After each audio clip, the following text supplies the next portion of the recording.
Welcome to MSP Unplugged podcast. I'm your host, Paco Lebron. This is the place to learn how to run your IT service business, whether you're a one-person shop or leading a team for the journey. This is the place for you. My partner in crime, Rick Smith, is joining other fellow peers over at the ASCII Edge event in Newark, New Jersey. We hope he's having fun, but not too much fun, and hoping to give some good value and bringing some good insights as we come back for another episode for next Tuesday.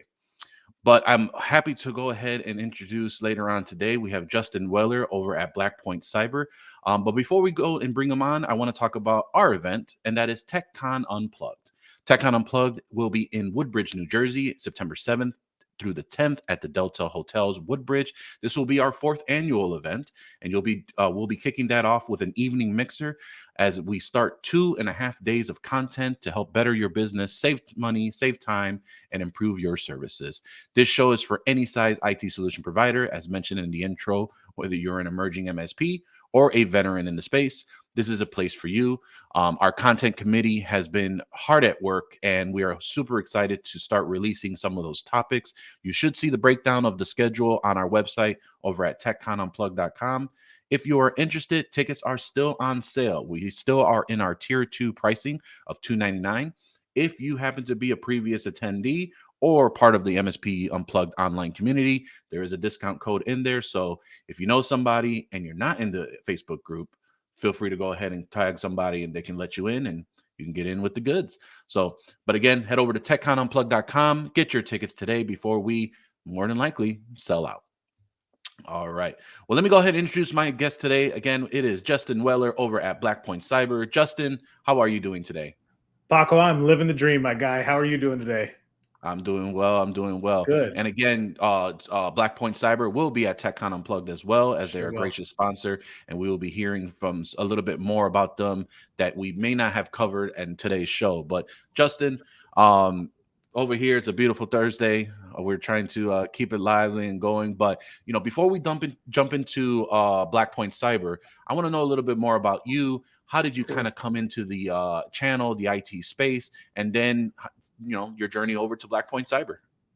Yeah, thanks for asking. It definitely an interesting journey for sure. I grew up. So I'm out here in Orange County, California. It is uncharacteristically gray today, which is not something I get to say a whole lot in Southern California. But growing up out here, I was always kind of an IT hobbyist. My dad he ran a internet marketing and web design company. I was coding in HTML 1.0, opening up Notepad documents, typing out the code, and changing the extension on the back end to .html. So those are back in the days when you had to put www in the URL bar there. But I always did IT as a hobby. Spent a lot of time kind of bouncing around in my 20s before I kind of figured out what it is that I really wanted to do.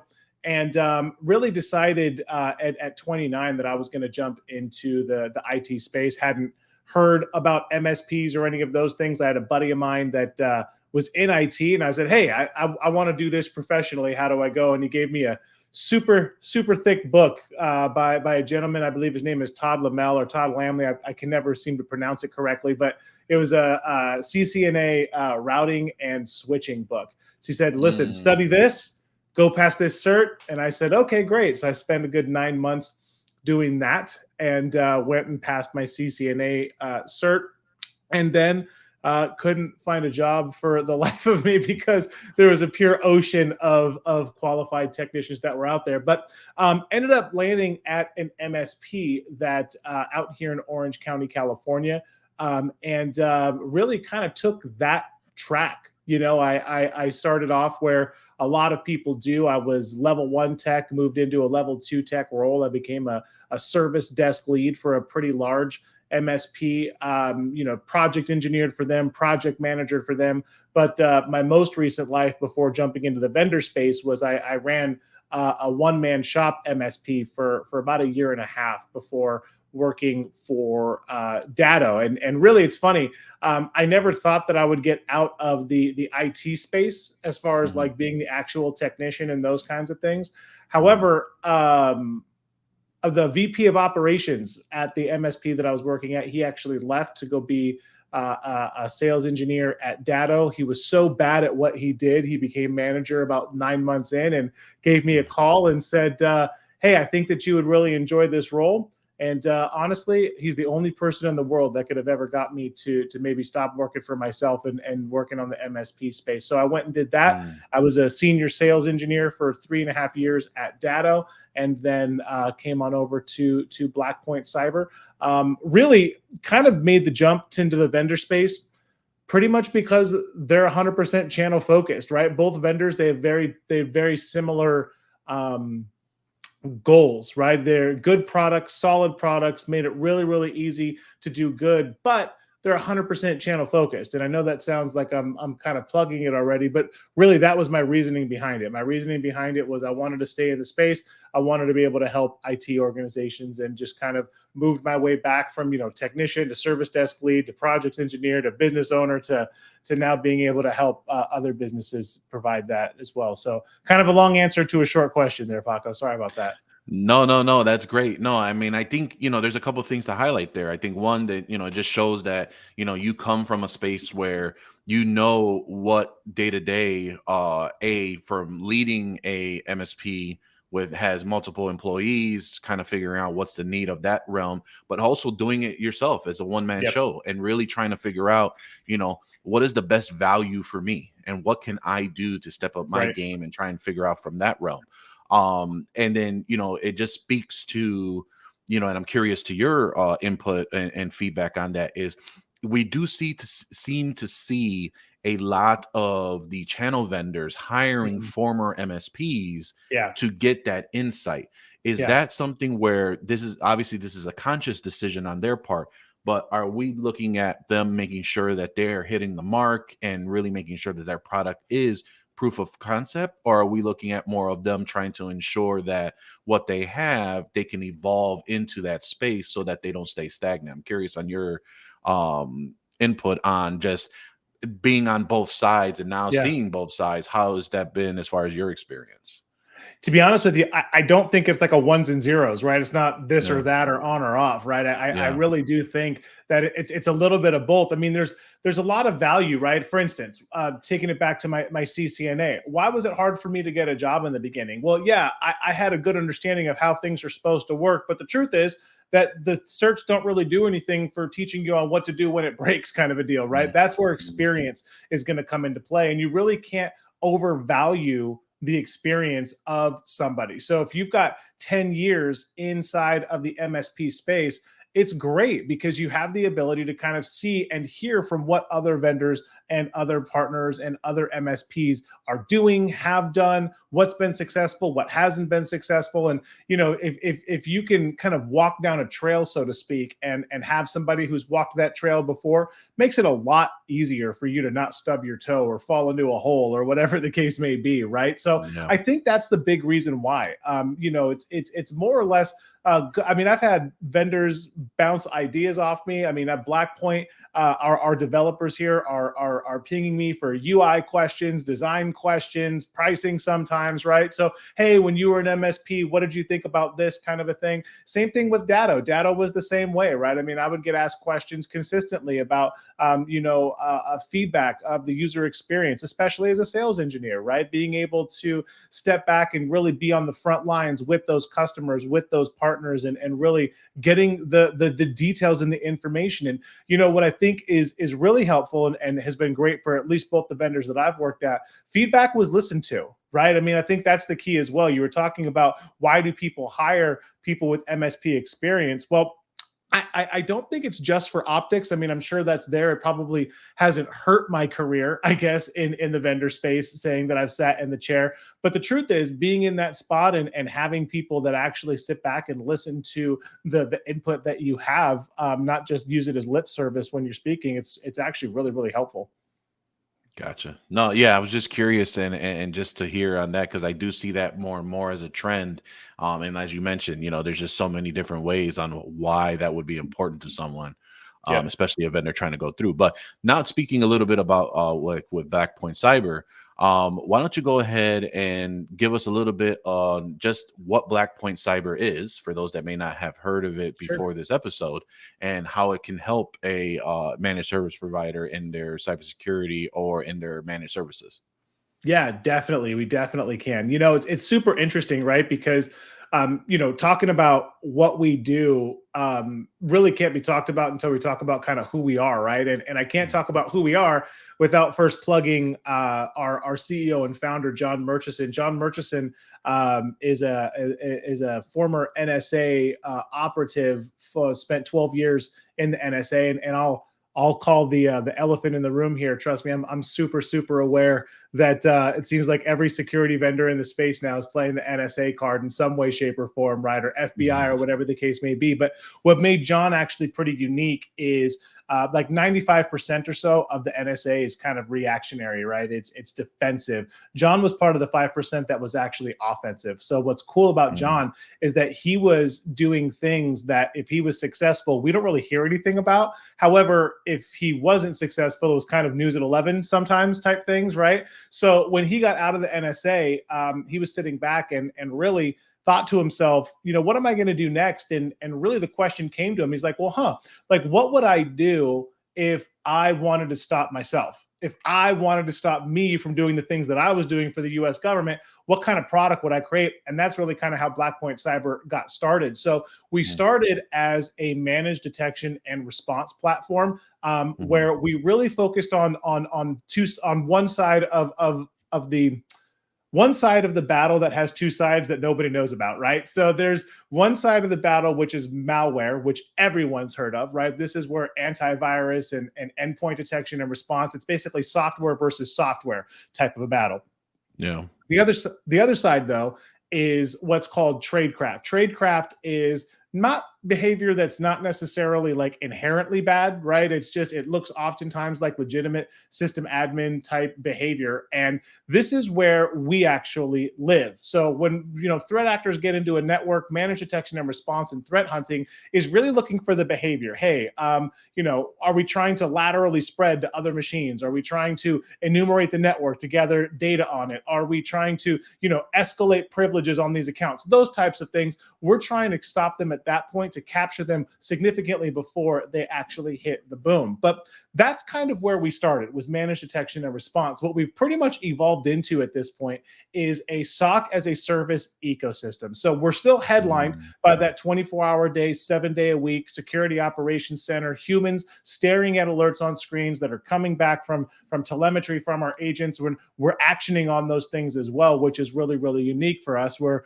we actually focus so much more on the response portion. It's 2023. We really feel like a response should be nothing less than, hey, we saw a fire inside of the house. By the way, we put the fire out. We're going to call you as soon as it's out and isolate it to let you know there was a fire. By the way, here is a piece of paper telling you what happened in detailed order. And then also here's some remediation steps. If you have some questions, give us a call. We're happy to help. So that's where we focus on the response portion, but we've also moved into other areas, right? We've seen things like business email compromise is massive right now, right? Threat actors have put themselves into a spot where the game has always been the same. The end game has never changed. It's always, how do I get access to what you have so you can pay me to get it back? That's kind of the game for the most part. It's been that way forever. So when everything moved on-prem, everybody was trying to get into those networks. Well, now what's everyone done, Paco?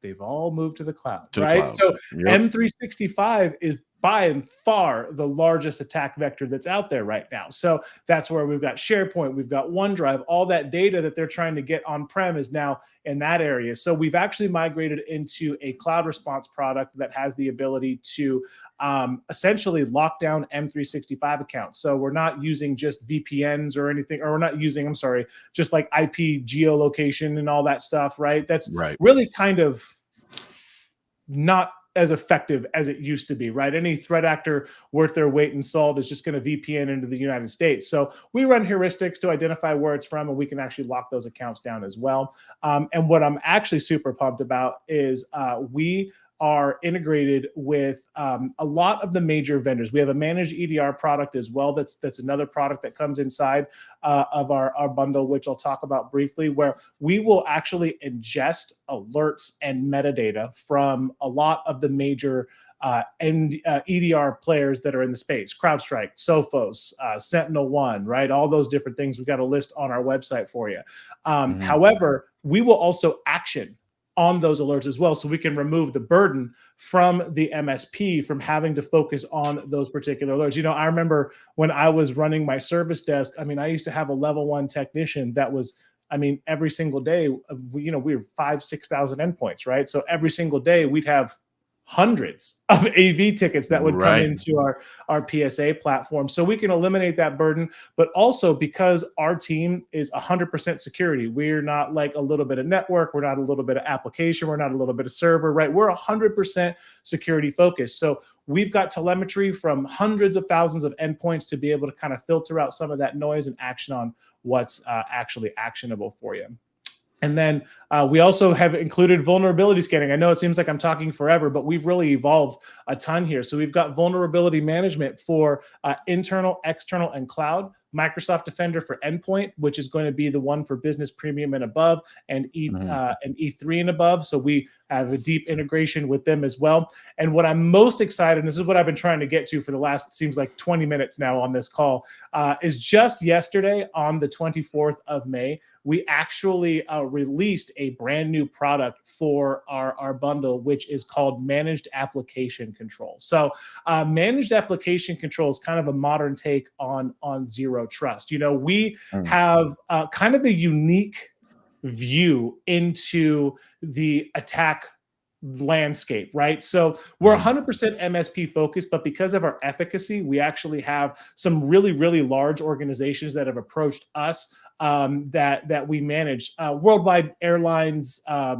very, very popular worldwide apparel brands as well. But the reason why I bring that up is, as you would imagine, the attack on an organization like that is going to be significantly different than the attack on the 35-person accounting office, right? Sure. And we also know, right, Paco, that these attacks, they, on the large side, the super brand new sophisticated ones, they tend to start really up market, and then they start to trickle their way down as the time goes on. So because we have a view into both, we get to see the attacks right up front when they're starting, and then before they get down to the MSP and the SMB market that we're really targeting ourselves and focused on, we've got plans in place through a couple of different areas. Number one is our SOC.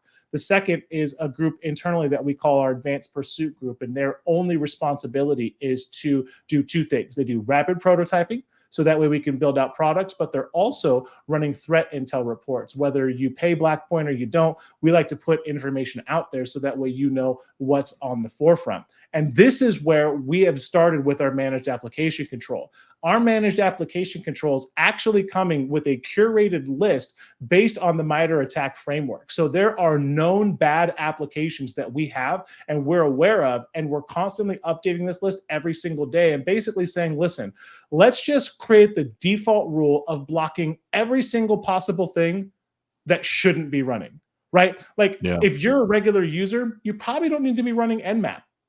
And if you're running Nmap, you're probably not running it at 2:30 in the morning, right? So we want to say, hey, listen, let's go ahead and add the different, create farther away from the boom.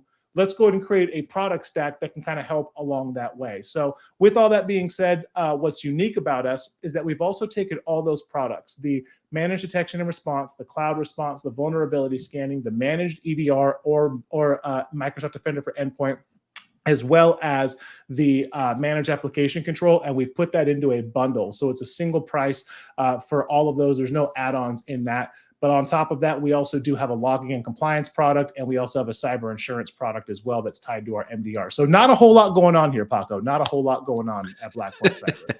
Talk about a mouthful for sure. And I definitely want to unpack a lot of that you just mentioned. So really, at Juzbiz mentioned is Blackpoint Cyber can really be a one-stop shop for a lot of those that are listening, and probably could save cost as well with the single investment with some of the others, and limiting their quote unquote attack surface with supply chain, even in the event Correct. that they have one drop shop to really figure out who's taking care of it. And the fact that you have security folks that are really focusing on that. Now, you did mention that you all have a SOC.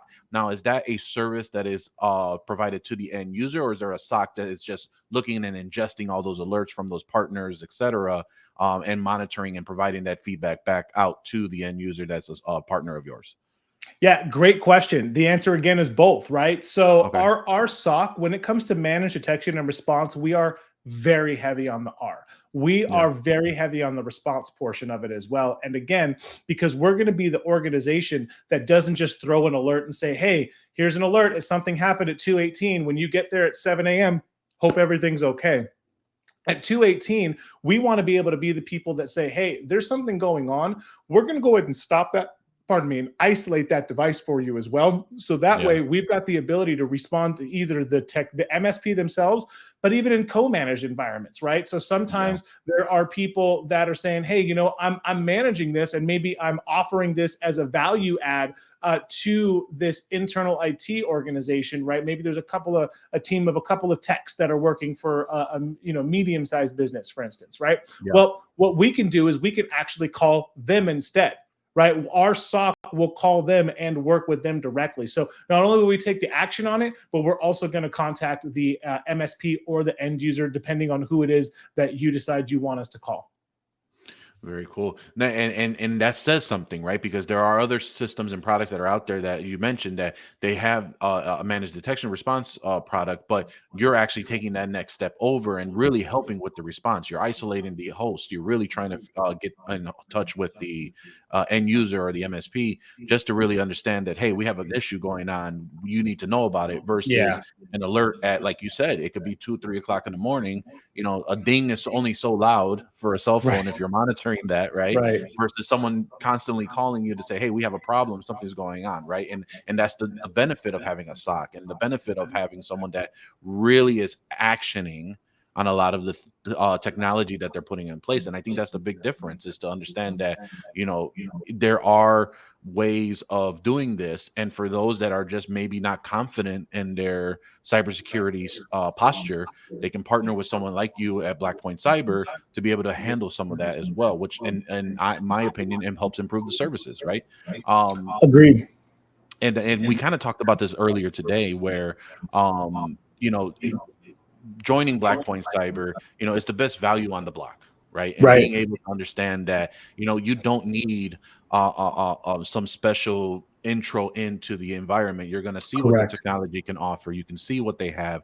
There's a standpoint of, you're not going to get better than this. And the reason why is for the fact of, you at your size would have to make a ton of investment to do a lot of this, not only internally, but also to get other things. Like you just mentioned, ingesting all the alerts and really making a value of the MDR and the EDR products. You know, to me, that's like, well, that's my solution of trying to get a value SIEM involved, because that will be the quasi bridge.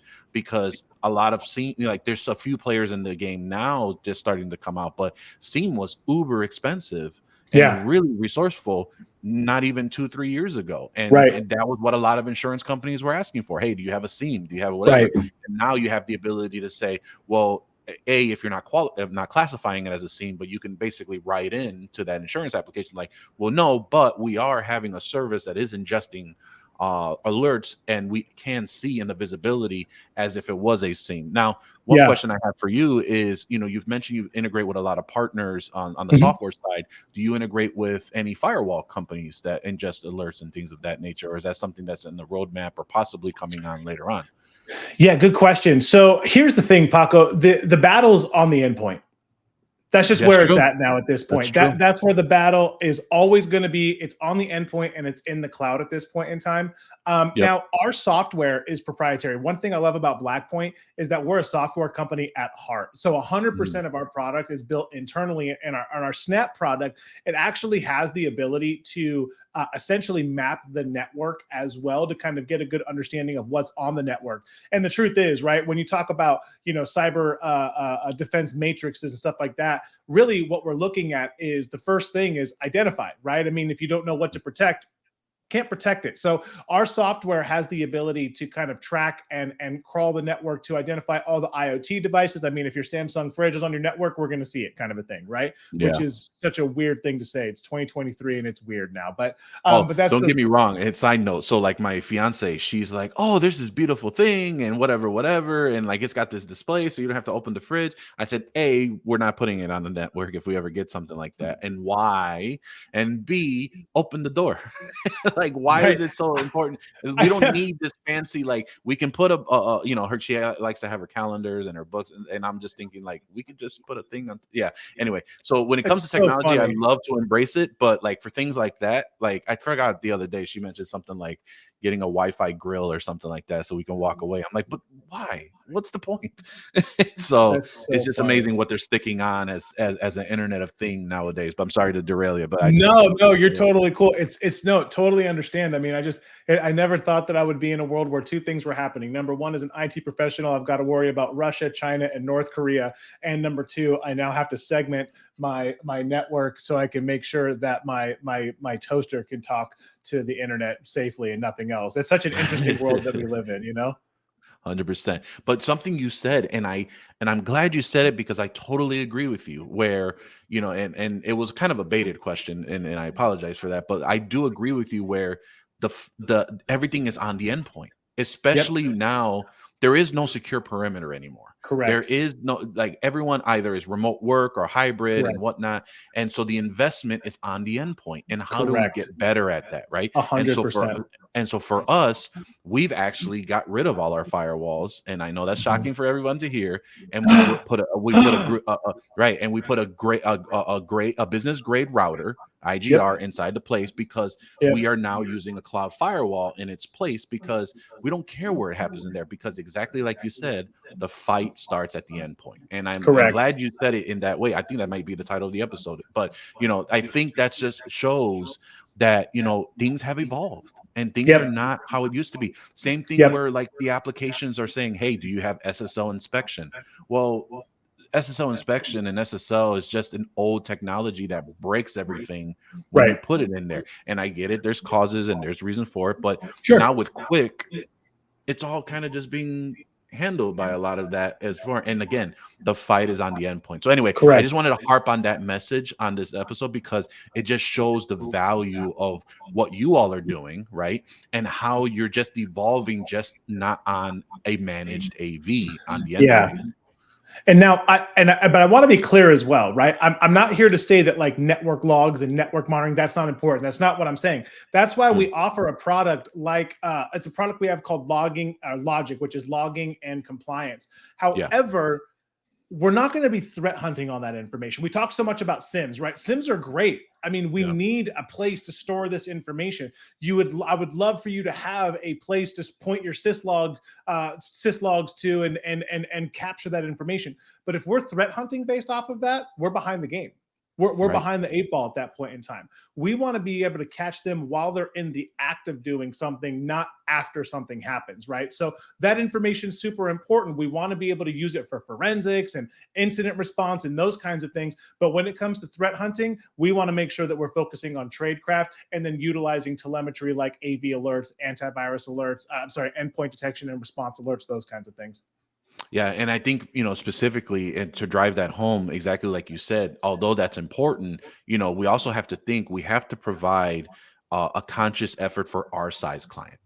And there are those that, they don't have the resources to dump in like an enterprise Most investment. Exactly. And so being able to provide solutions like these to try and get that balance, because let's be quite honest, I think our job here as MSPs is not to protect, because that word should not be used with our clients. It should be that we're helping mitigate their risk. But I'm even going to take that even one step further. Is our job is to ensure that our clients are as defensible as possible, so that they are not deemed negligent to their users. And that's our job. And that's our job. And that's why things like Blackpoint Cyber are around, and to make sure that not only do you help, save time, so you don't have to make that resource investment of your time, save money because you have a one-stop shop being able to do that, but improve your services, improve your catalog, improve your portfolio, and being able to help your end client as well. Justin, I think this was, I feel like we can continue this conversation because I think we just hit on, and I just feel like we just hit the tip of the iceberg. But, Yeah, we're coming up here at the end of the episode here. But sure. is there anything you wanted to leave with us as far as things that people should be considering, Yeah. and then why obviously they should reach out to Blackpoint Cyber? Yeah, definitely. Well, there's two different things. Number one, as an MSP, small, medium, large, extra large, whatever the case may be, we're 100% MSP focused. So we actually offer a product called MSP Protect, which is essentially kind of an NFR licenses. So you can protect your own house and kind of drink your own champagne for a little bit. So that's one thing that I would point out. Feel free to reach out if you wanted to give us a test drive. Give us a test drive. We would love to show you what we can do for you. The second thing is this. Standardization is going to be the key. That's where the industry is moving towards. It's not just moving towards it on, the insurance side, but that's what insurance sides are actually going to be focusing on is standardization. What does your stack look like, and standardizing your stack, especially as a small to medium sized MSP, reducing that and protecting your margin, or reducing the number of vendors you're working with and protecting your margin is more important than ever. We're seeing all of these private equity companies. We're seeing these conglomerate MSPs. This industry roll up is happening like crazy right now. So you're going to want to make sure that you standardize as much as possible. But the key is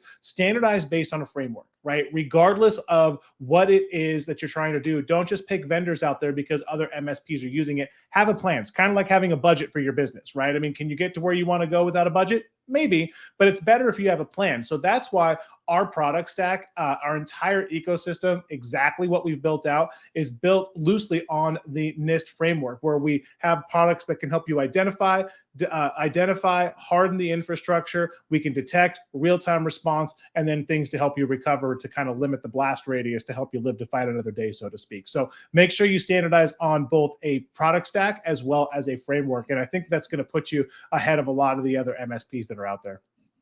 That's awesome. Justin, if anyone wanted to reach out to you, pick your brain, or even just take a look at Blackpoint Cyber, what's the best way for them to get in touch?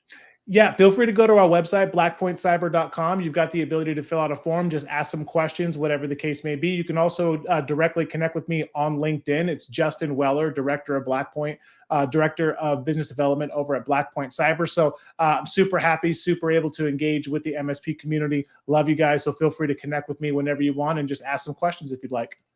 Awesome. And for those, and I'm going to drop another plug as well, if you want to hear really what the methodology, the mindset of their CEO, tune into their podcast, The Unfair Fight. It's a great listen.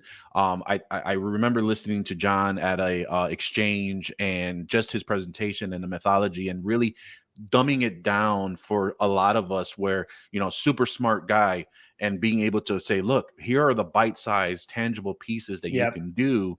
And hey, if you can do it yourself, great. I'm glad, because that's the point of this mission. But if we can help you out, we want to be able to do that too. So if you want to just see, because again, Blackpoint Cyber, I have a lot of respect. Again, John is a very smart guy. So definitely glad to have you all partner with us and involved at TechCon Unplugged, and happy to have you on the show and give everybody a little bit of information about the company as well. So we'll make sure all of those links and notes are in the show notes. Justin, really appreciate your time this morning. I think we had a great conversation. I'm hoping that we have you back so we can dive into a little bit more and just talk about the cybersecurity landscape. But yeah, appreciate it again. Thank you again. And thank you for tuning in. Tune in every Tuesday. Actually, we have a quick update, because as this is being released, you may have noticed a couple new episodes. So this summer, we're going to be partnering with a lot of the vendors that are participating in the Pitch It campaign. So you'll be starting to see a lot more vendors that you have not heard of as well, that are making a great point in the space. So tune in every Tuesday, Wednesday, and Thursday. That's right. We're having 3 episodes a week now. I don't know why I agreed to it, but that's what's happening. You can go ahead and watch the video podcast at youtube.com/MSP Unplugged. You will still be able to hear our audio, what was Tech Talk Tuesday, over on the audio, but for the video podcast, like, subscribe, hit that notification button so you'll be notified when a new episode is available. And as I mentioned, you can take us on the go. We're on we're on all of your favorite podcatcher apps, Apple Podcasts, Spotify, Amazon Music. We would appreciate if you want to drop some love, give us a review if you love what you hear on your favorite podcatcher app as well. Say all that 10 times fast. We want to thank you for listening, and we will see you next time on MSP Unplugged. Thanks, everybody.